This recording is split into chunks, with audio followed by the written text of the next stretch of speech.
Kumpirmado na nga po na ang dating player ng Terra Firma Jeep ang ipinalit ng anyang Reed Booster kay Renz Abando na kapwa Pinoy na si JB Gomez Deliano. Opisyal lang ang lumipat sa South Korea matapos pumirma si Gomez sa anyang Reed Boosters ayon sa anunsyo ng kanyang kupunan nitong Huwebes.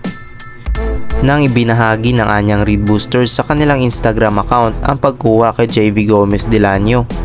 Sa Korean Basketball League naman ipapamalas ni Gomez Deliano ang kanyang kakayahan at galing sa paglalaro ng basketball para sa team ng anyang Reed Boosters matapos ang 2 taon na paglalaro nito sa PBA.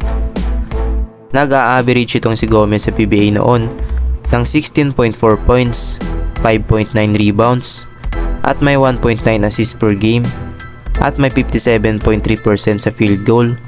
Sa 3-point line naman ay nag-a-average ito ng 39.7%.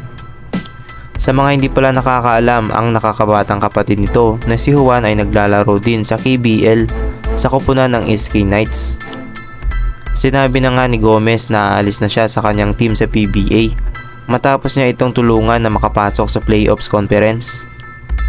At sana ay wag ito ma-injured kaagad sa paglalaro nito para sa anyang Reed Boosters. Dahil baka bitawan din ito kaagad ng anyang Reed Boosters kung sakasakali.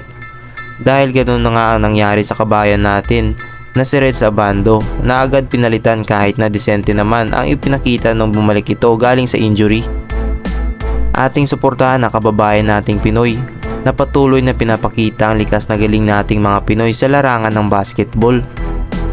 Kung nakaabot ka sa huling minuto ng video ito ay paklik naman ang subscribe at like button at i-share mo na rin bilang suporta. Maraming salamat.